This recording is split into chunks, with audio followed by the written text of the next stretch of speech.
I called the book Everything is F***ed because if you look at the world today, we live in kind of a very strange period where by every material metric, the world is better than it's ever been. We're living longer, we're healthier, we're wealthier, we have more technology, we're curing diseases and stuff. Like, it's actually better to be alive than it has been at any other point in human history. Yet if you look around, everybody is losing their damn minds all the time. They're losing it politically, socially. If you go on Twitter, you think the apocalypse is coming. And I just think that's very strange. So I wanted to write a book that investigated what is it about modern life and modern technology that creates this sense of hysteria, this sense that everything is going to hell in a handbasket when you look out your window and everything's great. So when writing a book about hope, you actually have to start at a place without hope. And a place without hope is a very, very dark place. And I call that place the uncomfortable truth.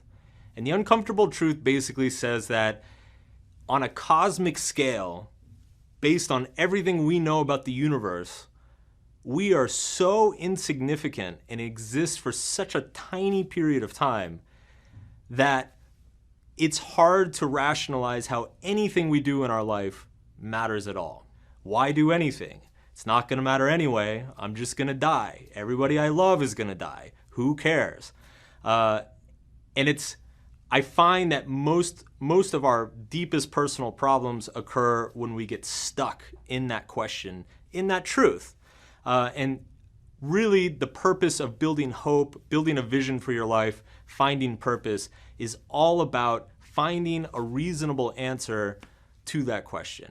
What am I here for? What can I do that matters with the small amount of time that I'm alive? How can I affect my life or somebody else's life in a positive way? And that is the starting point of pretty much every decision we make throughout our lives. One of the most common questions I get is, why a book about hope? People seem to think today that everything is the world is going to hell, society is going to hell.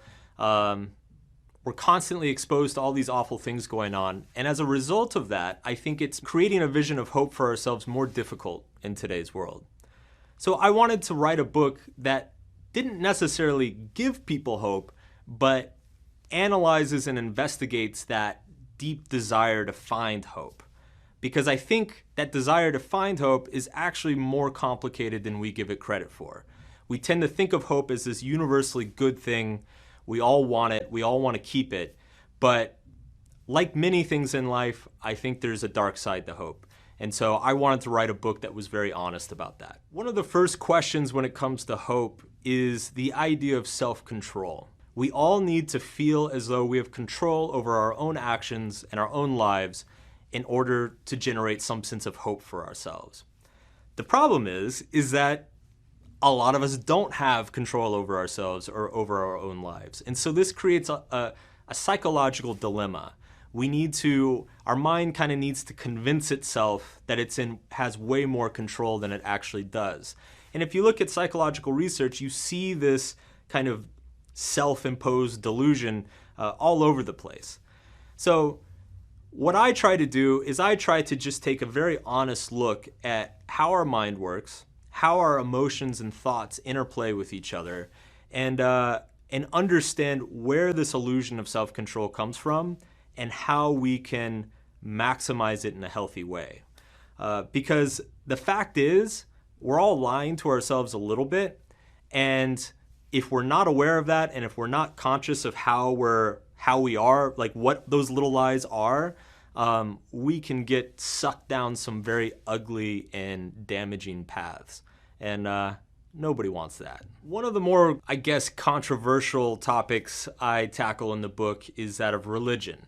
It's not a comfortable thing to write about, and I don't think it's a comfortable thing to read about, but I think it's impossible to talk about hope without talking about religion, because religion is such a source of hope for most of the people on the planet. One of the conclusions I come to, and one of the things I talk about, is that it's kind of impossible to not be religious. Like, even if you're atheist, even if you're agnostic, You still have to put your faith into some moral or ethical code. You still have to believe that something is important and worthy of your time and attention, even if you don't have any evidence that it is. So in a really abstract sense, we're all a little bit religious, and all human societies organize themselves around these little religions. And I think it's very important for us to become aware of that, because I think in the modern world today, even though we're seeing traditional religion recede in its influence, I think what's happening is that we're instead approaching things like politics, business, sports, media with more of a religious attitude. And that's a source of a lot of the strife and conflict today.